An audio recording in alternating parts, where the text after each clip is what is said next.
Kuku tales.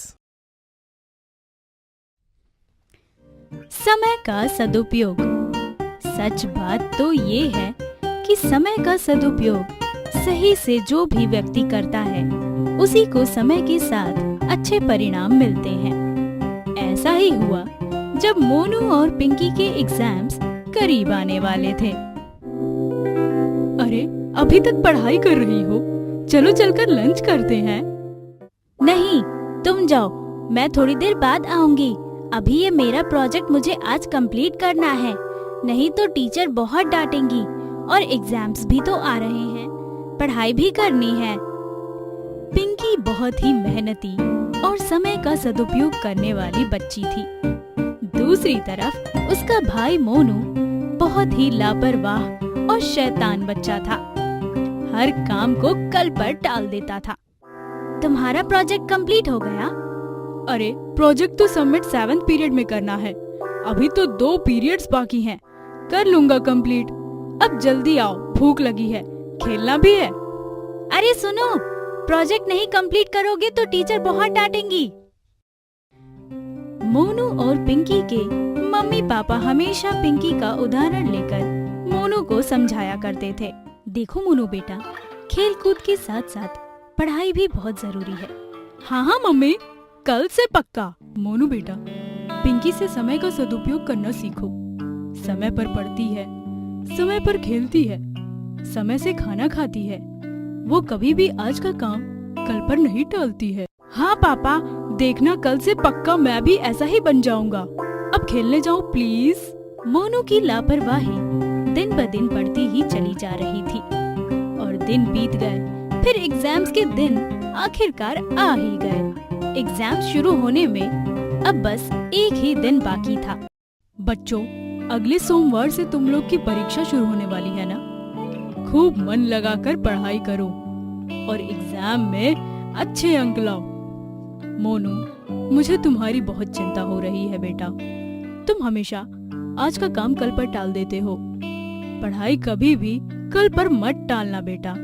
Pinky की तरह सब पाठ समय से पढ़ लेना। अरे पापा, परीक्षा में अभी पूरा 1 दिन बाकी है, मैं झट से पढ़ लूंगा सब कुछ। अभी तो मैं खेलने जा रहा हूँ। जब तक खेलूंगा नहीं तब तक पढ़ाई भी समझ में नहीं आएगी। अरे पिंकी, देखो ना, कितना सुहाना मौसम निकल आया है। आओ ना, थोड़ी देर खेलते हैं। पढ़ाई तो बाद में भी हो जाएगी, जल्दी जल्दी पढ़ लेंगे। हाँ, मौसम तो सुहाना है, लेकिन मुझे अपना पाठ पूरा करना है, कल परीक्षा है। इस मौसम में तो खेलने का मजा ही कुछ और है। तुम पढ़ती रहो, मैं तो चला खेलने। कुछ देर बाद पिंकी ने देखा कि मौसम धीरे धीरे बदलने लगा और बिजली कड़कने लगी, जैसे कुछ ही देर में बारिश शुरू होने वाली हो। बारिश का मौसम देख पिंकी को चिंता होने लगी कि अगर बारिश होने लगी तो उसकी पाठ पूरी कैसे होगी, क्योंकि बारिशों में अक्सर बिजली कट जाया करती थी। उसने मोनू को आवाज लगाया, मोनू सुनो, मोनू, मौसम देखकर लगता है बारिश आने वाली है और हो सकता है रात को बिजली भी कट जाए। खेलना छोड़ो और आकर अपना पाठ पूरा करो, वरना कल एग्जाम में क्या लिखोगे? परेशान मत हो पिंकी, रात को मैं सब कुछ पढ़ लूंगा। नहीं कटेगी बिजली, बल्कि बारिश में खेलने के बाद पढ़ने में और मजा आएगा। अच्छा, मैं चलता हूँ, मेरी बैटिंग आ गई। मोनू देर शाम तक मजे से खेलता रहा, लेकिन उसकी चिंता तब बढ़ी जब अचानक से बारिश शुरू हो गई। मोनू बहुत घबरा गया और भागता हुआ घर लौटा। उसने देखा सिर्फ घर पर ही नहीं बल्कि पूरे गांव में बिजली नहीं है, और ये सब कुछ देखकर मोनू जोर जोर से रोने लगा। कल परीक्षा में मेरा क्या होगा? मैंने तो एक पाठ भी नहीं पढ़ा था और अब मैं कैसे पढ़ूंगा? बिजली भी नहीं है, मैं तो फेल हो जाऊंगा। मैंने तुमसे शाम को ही कहा था ना कि अपना पाठ पढ़ लो, नहीं तो रात में बिजली चली जाएगी। मैंने तुम्हें समझाया था कि समय से पढ़ाई कर लेना, लेकिन तुम्हें तो कुछ समझना ही नहीं है।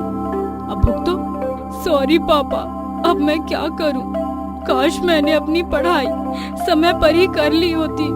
मोनू को अब सब कुछ समझ आ गया था कि उसकी लापरवाही के कारण उसके पास अब पढ़ने का समय बचा ही नहीं था। अब रोने से कुछ नहीं होगा।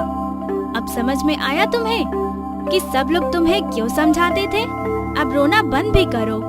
मैंने अपनी पढ़ाई समय से पूरी कर ली थी। मैं तुम्हें सारा पाठ समझा दूंगी और याद भी करवा दूंगी। चलो अब।